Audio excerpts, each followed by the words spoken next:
Il faut bien dire les choses clairement une fois de plus. La halakha, c'est la religion. Mais Israël est un État-nation. Israël n'est pas une communauté religieuse. Et donc, Israël s'adresse à la nation juive. Nous avons la loi de l'État-nation qui parle de la nation juive. Et ce sont les membres de cette nation juive qui ne sont pas forcément juifs selon les règles religieuses, qui sont appelés à venir en Israël. Nous avons le plaisir d'être en ligne avec Igal Palmor. Igal, bonjour, Boker Tov. Boker Tov, Daniel, bonjour. Merci d'être avec nous ce matin. Je rappelle que vous êtes le directeur du département des relations internationales à l'Agence juive et nous vous avons sollicité ce matin parce que il y a dans l'actualité plusieurs développements qui sont liés à la Aliyah, de près ou de loin, plusieurs déclarations également. Et on va justement commencer par la déclaration de Binyamin Netanyahou hier qui a affirmé il prédisait une hausse sensible de l'Aliyah des Juifs d'Amérique du Nord. Alors, qu'est-ce qui fait dire ça à Binyamin Netanyahou ? C'est ce qu'on aimerait bien savoir, avec tout le respect qui lui est dû. C'est quand même une déclaration qui ne repose sur rien du tout. Et on voit que les chiffres de l'Aliyah des États-Unis restent constants durant des années. C'est autour des 3000. Bon an, mal an, c'est autour de 3000. Évidemment, il y a eu un petit sursaut après le confinement, le Covid, etc. Mais sinon, ça reste toujours sur les 3000 avec une association privée qui s'occupe d'encourager l'Aliyah. J'ai cité Nefesh Benefesh. Et donc, avec tout cet investissement, les chiffres ne changent pas. Alors, ce qu'il dit Netanyahou... On ne voit pas pourquoi l'exemption des visas pour des Israéliens changerait quelque chose dans les motivations des Juifs américains pour venir en Israël. Alors, ce que dit Netanyahou apparemment, c'est que la situation économique aux États-Unis, qui est, on va dire, de plus en plus précaire, une inflation grandissante, pousserait des Juifs américains à quitter le pays pour rejoindre une économie plus solide, plus stable, plus sereine, l'économie israélienne. Vous pensez que c'est un paramètre dont on a parlé à l'Agence juive ces derniers temps ?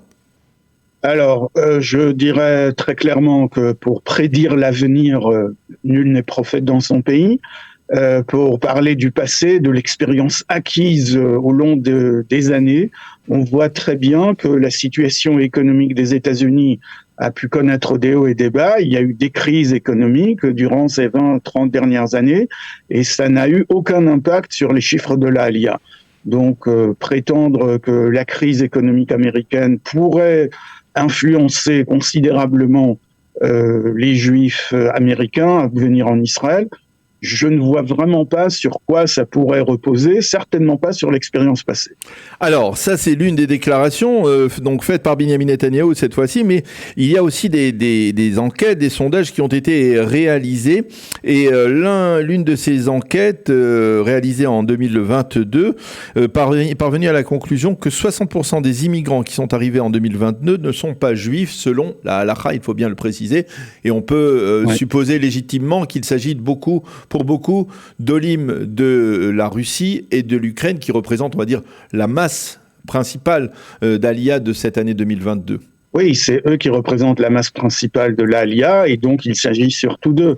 Mais quand on parle de olim qui ne sont pas juifs d'après la halakha, ce ne sont pas forcément les Russes et les Ukrainiens. Vous savez, si Bernard-Henri Lévy voulait venir en Israël, quelqu'un aurait-il quelque chose à redire ? Eh bien non, mais selon la halakha, il n'est pas juif. Alors, je ne vois pas pourquoi on indiquerait le judaïsme halachique des uns et des autres, si ce n'est pour délégitimer les olim russes.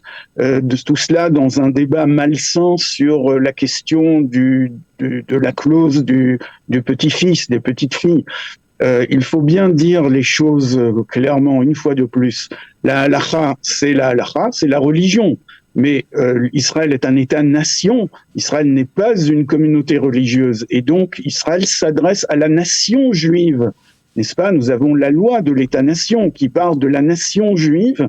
Et ce sont les membres de cette nation juive qui ne sont pas forcément juifs selon les règles religieuses, qui sont appelés à venir en Israël s'ils souhaitent partager le destin historique du peuple juif. Donc il faut bien distinguer entre ces deux choses, ces deux catégories, et ne pas prétendre que l'une devrait forcément correspondre à l'autre. L'Agence juive a adopté une position officielle concernant cette clause du petit-fils ou du grand-père ? Oui, le président de l'Agence juive l'a déjà déclaré. Nous pensons que la loi ne devrait pas être amendée, elle doit rester en l'état parce que elle fait appel au peuple juif dans une définition ouverte et accueillante.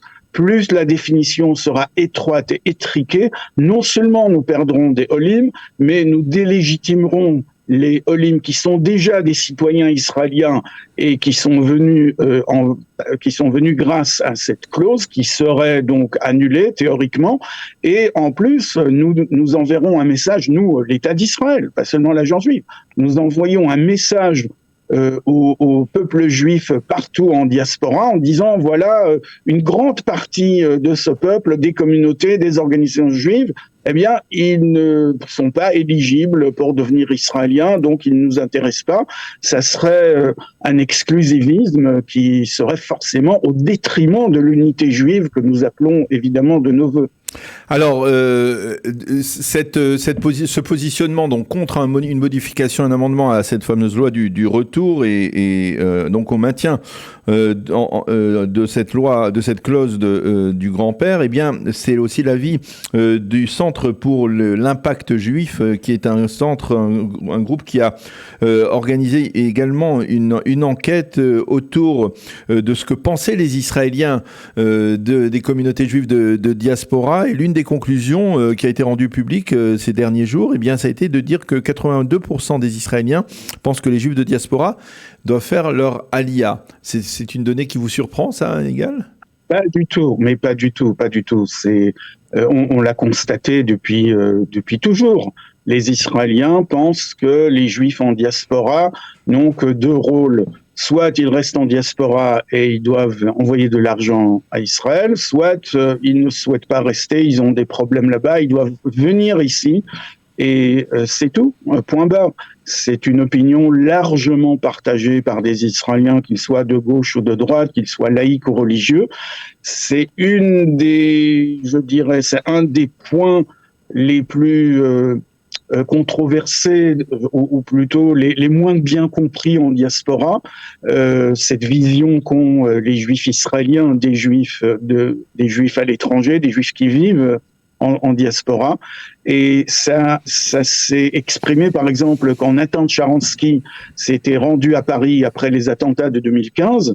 Il avait dit à l'époque, je ne me rends pas à Paris pour appeler les Juifs à faire leur aliyah. Pour l'instant, il faut encourager la communauté, lui manifester notre solidarité, l'aider à surmonter cette crise.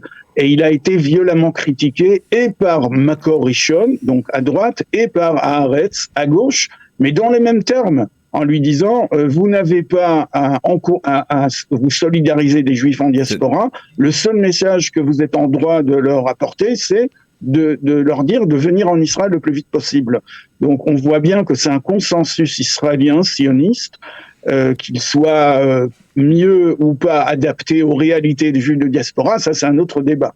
Oui, d'ailleurs, dans le cadre de cette enquête, 66%, plus de 66% des Israéliens estiment que la diaspora ne doit pas être impliquée justement dans les grands débats, on va dire, de la politique israélienne, justement parce qu'elle ne partage pas, on va dire, le sort de l'État d'Israël sur le terrain, sur place. Ça aussi, c'est quelque chose, une forme d'axiome aussi connue. Oui, tout à fait. C'est une sorte d'axiome, mais en même temps, on sollicite les Juifs de diaspora pour intervenir, pour donner de l'argent, pour soutenir certaines causes à gauche comme à droite, pour soutenir certains mouvements, pour soutenir certains projets qui peuvent être politiques parfois. Donc on les sollicite, mais quand ils expriment leur opinion, on leur dit non, taisez-vous, vous n'avez pas donné votre opinion puisque vous habitez là-bas. Mais je dirais aussi que c'est plutôt dans le cadre d'un débat spécifique que ce rejet s'exprime. Quand des Juifs de diaspora expriment une opinion de droite, c'est la gauche israélienne qui dit vous n'avez pas à donner de la voix. Votre opinion ne nous intéresse pas. Quand ce sont des juifs de gauche en diaspora qui disent leur opinion, ce sont des juifs de droite en Israël qui disent mais vous mêlez de quoi vous mêlez, vous ne les vivez pas ici. Donc il faut aussi comprendre les données du débat, mais c'est vrai qu'en général les Israéliens voudraient une intervention des juifs de diaspora quand cette intervention soutient une cause qui leur est chère, mais ils rejettent cette intervention ou ces opinions quand ils sont contraires à la leur. Eh bien, Yigal Palmor, merci beaucoup d'avoir accepté de répondre à nos questions donc autour de ces dernières déclarations et enquêtes réalisées dans les relations entre le peuple juif et l'État d'Israël. Merci beaucoup d'avoir été avec nous ce matin. Bonne journée, Yigal. À bientôt. Merci, Daniel. Bonne journée.